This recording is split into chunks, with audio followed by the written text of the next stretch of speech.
Meu nome é Roberto Silva, tenho 52 anos e trabalho como coveiro há quase 30 anos já. Eu trabalho no cemitério municipal de Maringá, aqui no interior do Paraná.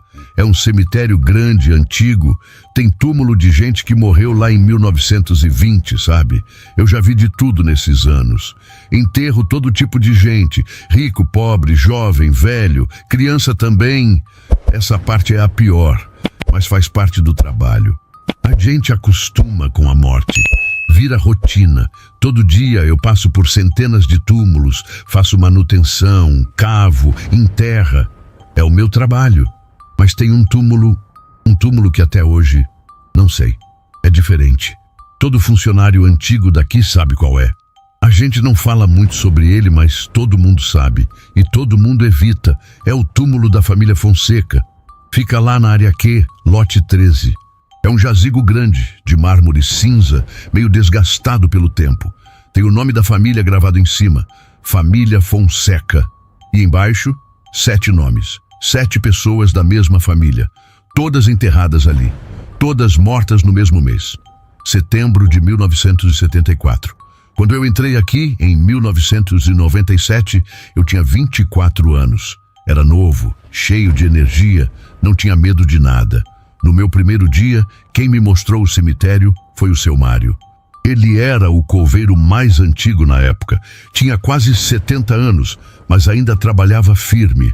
O seu Mário era um cara sério, daqueles homem quieto, trabalhador, que não fica de conversa mole. Não bebia, não fumava, ia na igreja todo domingo. Ele me levou para conhecer o cemitério inteiro, mostrou onde ficava cada área, me ensinou o básico do trabalho. Aí a gente passou pela área Q. E quando chegamos perto do túmulo da família Fonseca, o seu Mário parou. Ele olhou para o túmulo, depois olhou para mim e falou uma coisa que eu nunca esqueci. Roberto, você pode trabalhar em qualquer lugar desse cemitério, mas esse túmulo aqui, se você puder evitar, evita. E se não puder, nunca fica sozinho. Eu ri na hora. Achei que era brincadeira de veterano com novato, sabe? Mas o seu Mário não riu de volta. Eu tô falando sério, garoto. Eu estava aqui em 1974. Eu ajudei a enterrar essa família. E tem coisas que eu vi, que nenhum homem devia ver. A forma que ele falou gelou minha espinha. Não era brincadeira. Eu perguntei o que tinha acontecido. E o seu Mário, ele suspirou fundo. Acendeu um cigarro, era a única vez que eu vi ele fumar. E contou. Primeiro vieram as 3 crianças, 3 caixões pequenos, irmãos. A menina mais velha tinha 12 anos, o do meio tinha 9 e o caçula, 7 anos. A causa oficial foi intoxicação alimentar, mas o seu Mário disse que na época teve gente que duvidou. Os legistas cochichavam entre eles. Um deles tinha levantado a hipótese de veneno indetectável, algo que ele nunca tinha visto antes. Não era intoxicação alimentar. Tinha algo de não natural, algo orquestrado. As crianças foram as primeiras vítimas de uma tragédia que começou na mente de alguém. 3 dias depois, a avó da família. Ataque cardíaco. De repente, sem aviso. 1 semana depois, a mãe. Encontraram ela na banheira, afogada. Disseram que foi acidente. 2 dias depois, o tio caiu da escada, quebrou o pescoço. E por último, o pai, Augusto Fonseca. Ele se enforcou. 7 pessoas, uma família inteira. Tudo em menos de 1 mês, todos enterrados no mesmo jazigo. O seu Mário participou de todos os 7 enterros. Ele era novo na época, tinha só 23 anos, estava no emprego há poucos meses. Ele me contou que no enterro das crianças, ele chorou. Não conseguiu segurar. Ver aqueles 3 caixõezinhos pequenos sendo enterrados juntos. Ele disse que até hoje lembra, mas o enterro que marcou ele mesmo foi o do pai. O Augusto. Tinha pouca gente no enterro. A família tinha acabado. Só foram alguns vizinhos curiosos. O padre da paróquia se recusou a ir. Mandou um padre substituto. E mesmo esse padre ficou pouco tempo. Benzeu rápido e foi embora. Quando foram lacrar o jazigo, Depois de colocar o caixão do Augusto lá dentro, aconteceu uma coisa. O seu Mário me olhou fundo nos olhos quando contou isso. Roberto, eu e mais 5 homens estávamos ali. 6 homens. Todos nós ouvimos. Ouvimos vozes vindas de dentro do túmulo. Vozes de criança. Não era só choro. Era um choro molhado, arrastado, como se as cordas vocais estivessem presas em algo viscoso. E a risada era curta e seca, como se o ar estivesse sendo forçado para fora de um peito sem vida. E uma voz de homem, rindo. Eu perguntei se podia ser eco, barulho de fora. Ele balançou a cabeça. A gente tinha acabado de lacrar, acabado, e o barulho vinha de dentro. Todo mundo ouviu. Um dos coveiros largou a ferramenta e saiu correndo. O padre também ouviu, e nunca mais voltou. O seu Mário apagou o cigarro no chão. Desde aquele dia, eu nunca mais cheguei perto daquele túmulo sozinho. 40 e poucos anos que eu trabalho aqui. E eu evito aquele lugar. Eu fiquei pensando nisso por dias, mas achei que era coisa de gente antiga, sabe? Superstição. Até que 2 anos depois, em 1999, eu tive minha primeira experiência. Eu estava cortando a grama perto do túmulo. Era meio da manhã, sol quente, dia normal. Aí eu ouvi vozes de criança, baixinho como se estivessem conversando entre elas, risadinhas, sussurros. Eu parei na hora, olhei em volta. Não tinha ninguém, nenhuma criança, nenhum visitante. O cemitério estava vazio naquela área, mas eu continuava ouvindo. Fui chegando mais perto do túmulo e as vozes ficavam mais claras. Quando encostei perto da porta de mármore, senti uma pressão estranha no peito. Não era falta de ar. Era como se mãos geladas estivessem esmagando minhas costelas de dentro para fora. E então, as vozes pararam. Silêncio total. Eu olhei para o chão na frente do túmulo e vi. A grama estava queimada. Um círculo perfeito de grama queimada, como se alguém tivesse jogado fogo ali. Mas não tinha cheiro de fumaça, não tinha cinza, não tinha nada. Só grama morta, em círculo. Eu saí dali na hora. Fui procurar o seu Mário e contei. Ele só balançou a cabeça e falou: "Seja bem-vindo ao clube, Roberto." Desde aquele dia, eu sei que tem algo diferente naquele túmulo. Não sei o que é. Não sei se é sobrenatural, se é coisa da minha cabeça, se tem explicação. Mas eu sei que eu senti. E nos próximos anos, ia sentir muito mais. Porque o túmulo da família Fonseca não deixa a gente esquecer dele, nunca. Depois daquela primeira experiência em 1999, eu fiquei meio assustado, não vou mentir. Mas continuei trabalhando. Evitava aquela área quando podia. Quando não podia, ia rápido, fazia o serviço e saía. Com o tempo, fui conhecendo outros funcionários e descobri uma coisa. Eu não era o único que tinha vivido coisa estranha naquele túmulo. Longe disso, todo funcionário antigo tinha uma história para contar. E cada história era pior que a outra. Em 2005, eu conheci a Dona Aparecida. Ela tinha se aposentado uns anos antes, em 1998. Trabalhou aqui como zeladora de 1982 até 1998. 16 anos limpando o cemitério. A Dona Aparecida era uma mulher forte, sabe? Daquelas que criou 4 filhos sozinha, trabalhando duro. Não tinha medo de nada. Mas quando eu fui visitar ela na casa dela, em 2005, e toquei no assunto do túmulo da família Fonseca, o rosto dela mudou. Ela ficou pálida. "Roberto, eu não gosto de falar sobre aquilo, mas eu insisti. Disse que queria entender, que eu também tinha sentido coisas estranhas." Ela suspirou, serviu um café e contou. Setembro de 1989, 15 anos depois da tragédia da família Fonseca.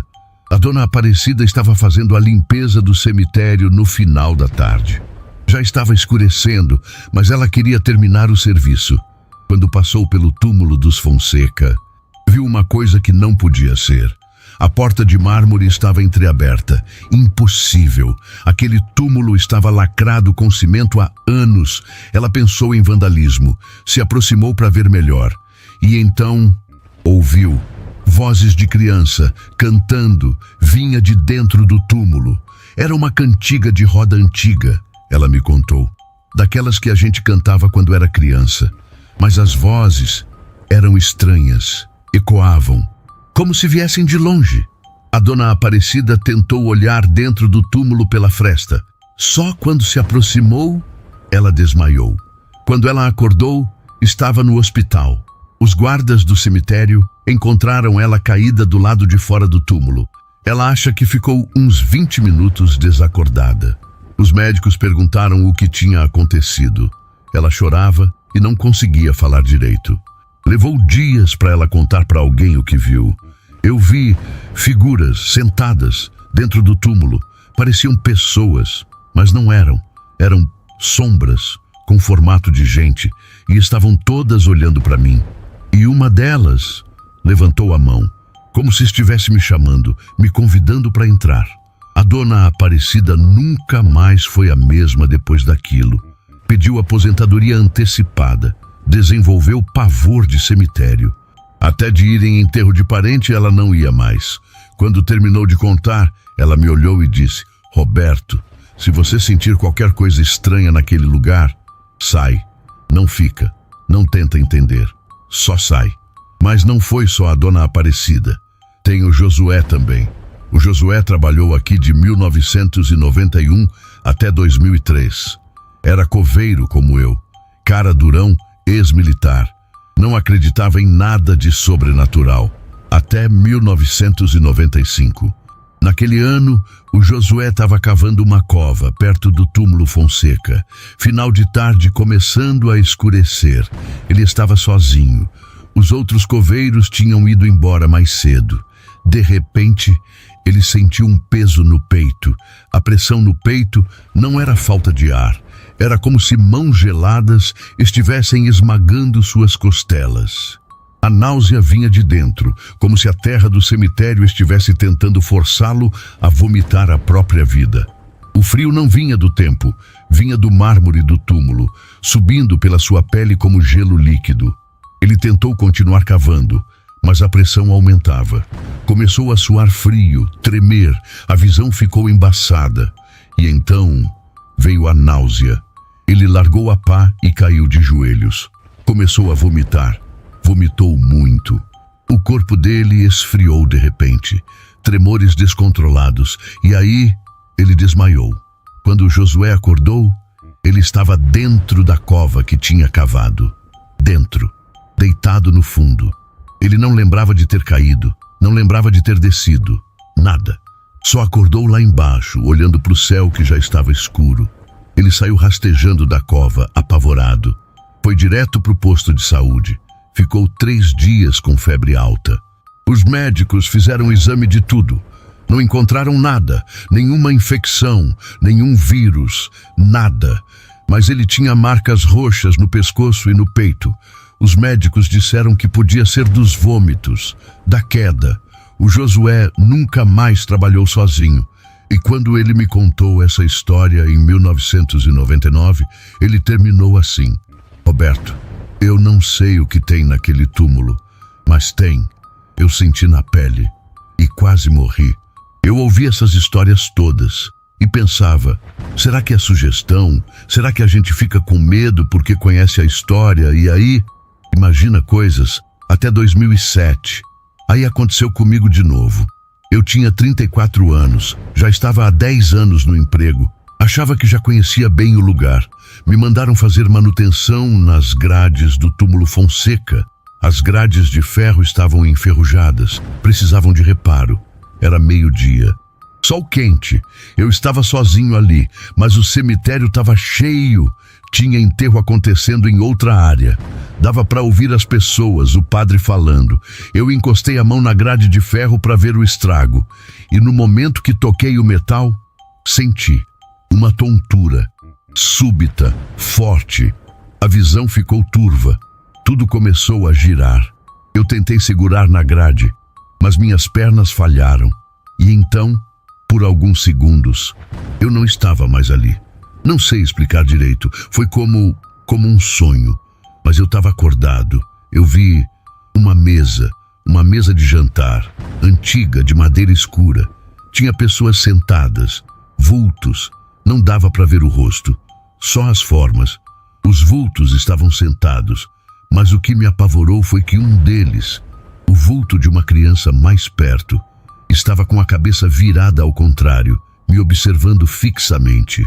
E a voz estava gritando meu nome, distorcido, como se soubesse quem eu era, e eles estavam jantando, mas tudo estava em silêncio, ninguém se mexia direito.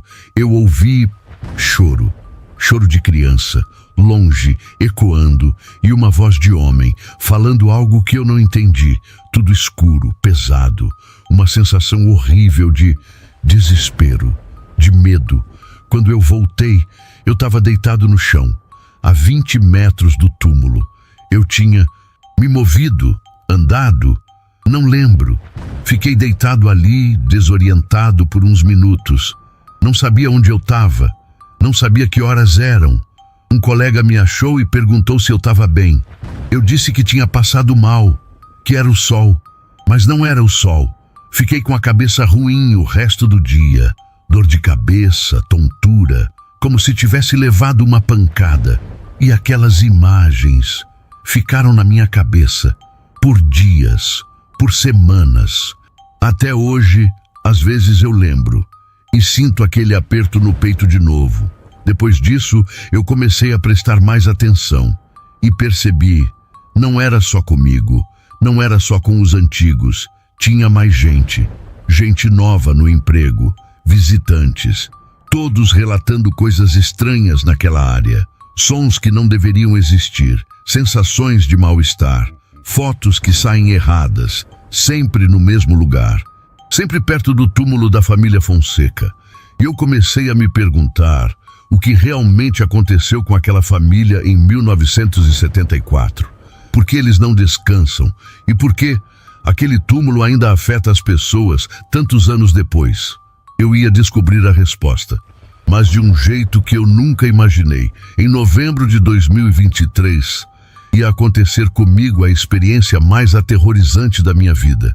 E dessa vez, eu ia ficar cara a cara com a verdade sobre a família Fonseca. 15 de novembro de 2023. Eu tinha 50 anos.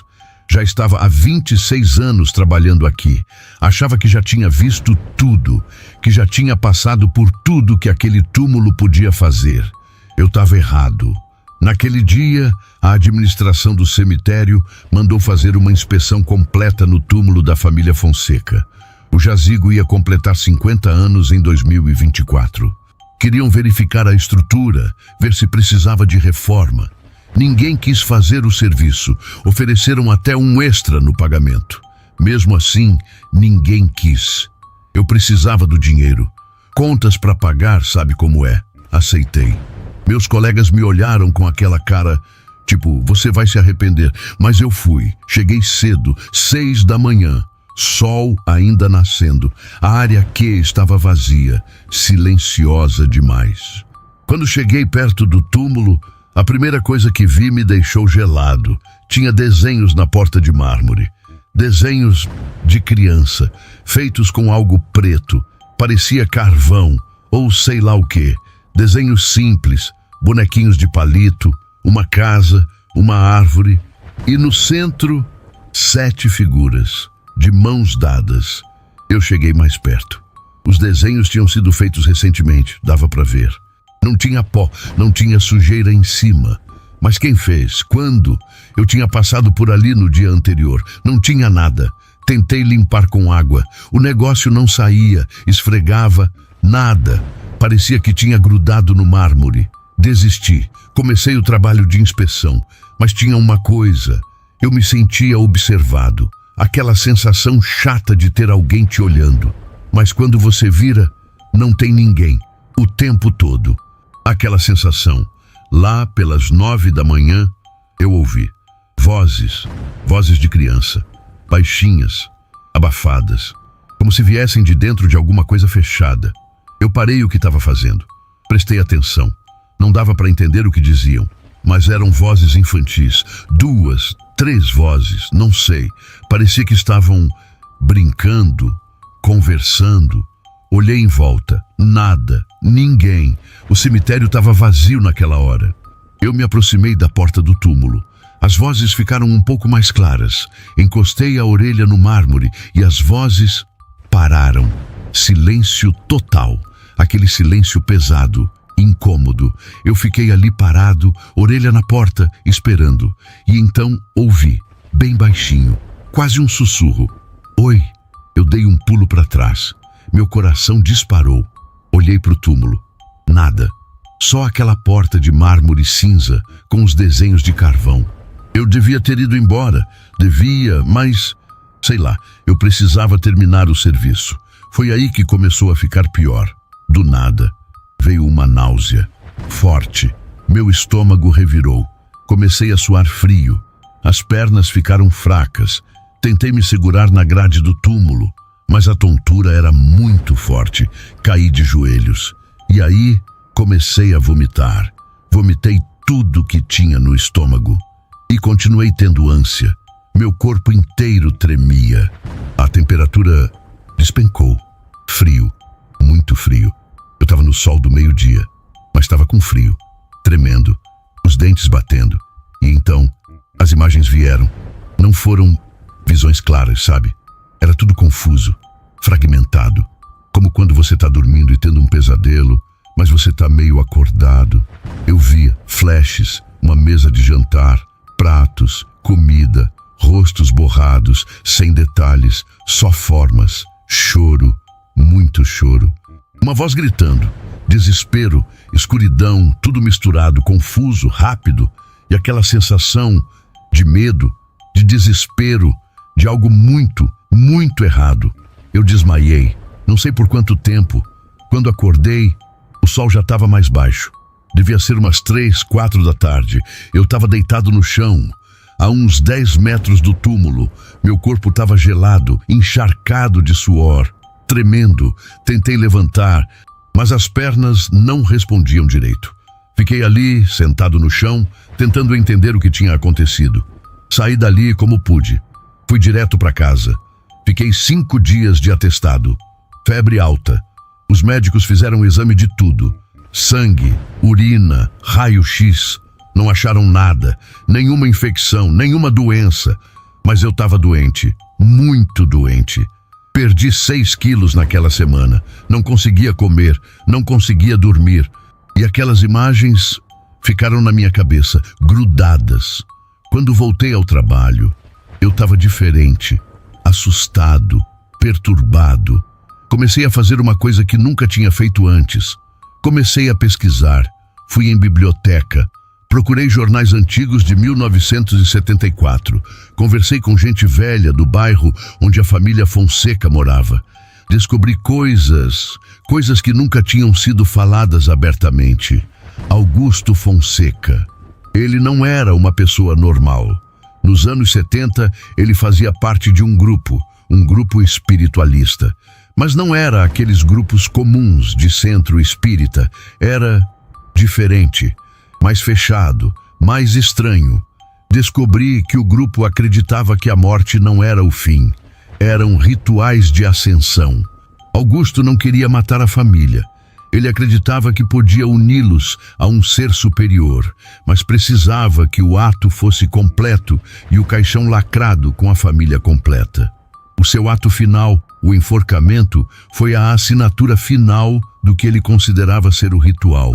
Era o toque de mestre para lacrar tudo. Os vizinhos contavam que, nas semanas antes das mortes, ouviam barulhos estranhos da casa dos Fonseca. Cânticos, gritos, no meio da madrugada. E Augusto andava falando coisas esquisitas sobre unir a família para sempre, sobre passar para outro plano juntos. Quando as crianças começaram a morrer, alguns vizinhos desconfiaram, mas naquela época, em 1974, era mais difícil investigar essas coisas. E a família Fonseca tinha nome, tinha dinheiro. A polícia encerrou o caso rápido. Tudo arquivado como mortes acidentais e suicídio. Mas eu descobri que teve gente que suspeitou, que acreditava que Augusto tinha feito aquilo de propósito, matado a família inteira e depois se matado. Por quê?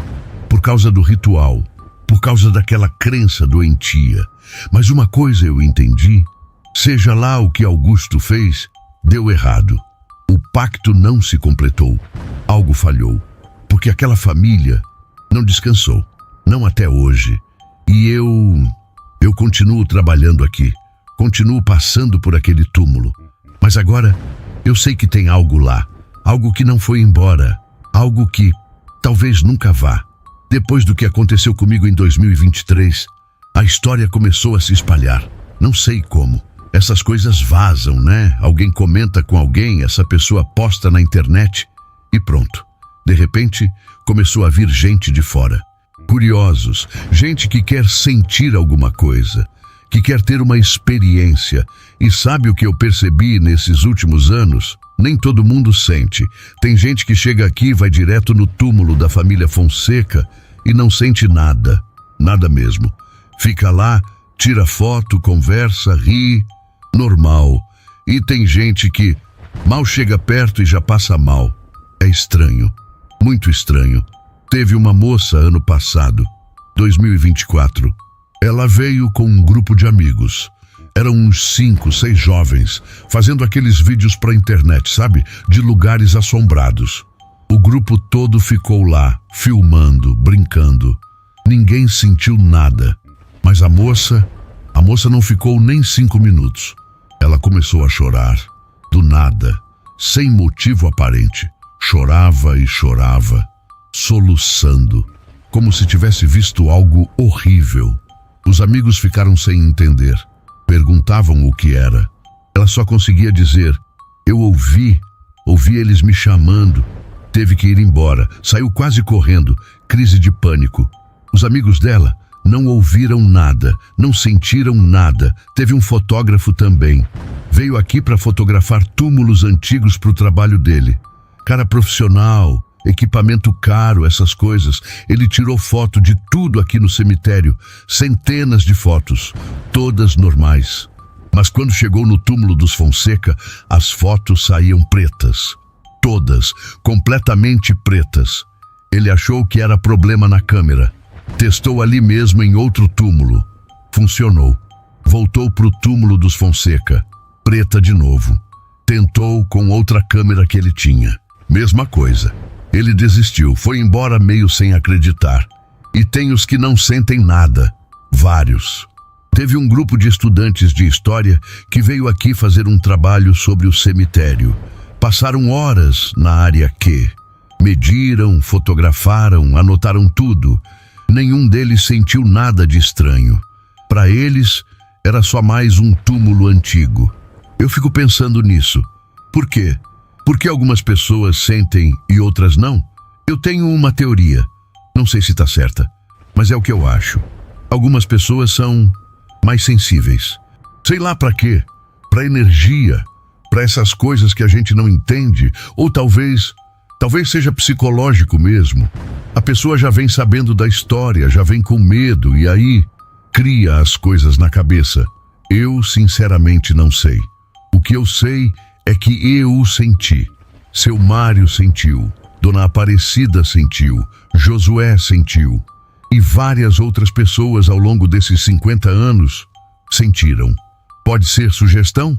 Pode. Pode ser medo criando coisas na nossa cabeça? Pode. Mas também pode ser real. Essa é a parte que me deixa sem dormir até hoje. Porque eu não consigo explicar tudo que eu senti, tudo que eu vi, aquelas vozes, aquele mal-estar, aquelas imagens na minha cabeça. Foi real demais para ser só imaginação. Semana passada, aconteceu uma coisa. Eu estava passando pelo túmulo, meio da tarde. Ia só passar reto, mas parei. Porque tinha desenhos de novo na porta. Desenhos de carvão, iguais aos de 2023. Mas agora tinha 8 figuras. Antes eram 7. Agora são 8. O desenho era tosco, de carvão, mas a 8ª figura estava virada para fora do círculo. E ela não tinha o traço de criança, parecia adulta. Estava na posição que eu estava deitado quando desmaiei naquela vez em 2023. E ela não estava de mãos dadas com os outros. A oitava figura estava com as mãos estendidas em minha direção. Eu não sei o que isso significa. Não quero saber. Mas me deixou com um frio na espinha. Limpei os desenhos, ou tentei. Não saiu. No dia seguinte, ainda estava lá. Eu trabalho aqui até hoje. Tenho 52 anos. Tô velho já para procurar outro emprego. E, sinceramente, eu meio que me acostumei com o cemitério, com a morte, com aquele túmulo. Eu passo por ele quase todo dia. Às vezes não sinto nada. Às vezes sinto aquela pressão no peito de novo. Aprendi a conviver. Mas tem dias que eu olho para aquele túmulo e penso, o que realmente está ali dentro? Só 7 corpos enterrados há 50 anos? Ou tem algo mais? Eu não tenho resposta. Ninguém tem. Talvez nunca ninguém tenha. Mas se você vier visitar Maringá, aqui no Paraná, e vier conhecer nosso cemitério, você vai ver o túmulo da família Fonseca na área Q, lote 13. Você pode passar por ele e não sentir nada. Pode achar que é tudo história, lenda urbana. E talvez você tenha razão. Talvez seja tudo na nossa cabeça mesmo.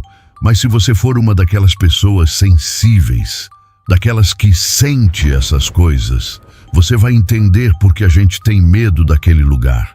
Você vai entender que nem tudo nesse mundo tem explicação.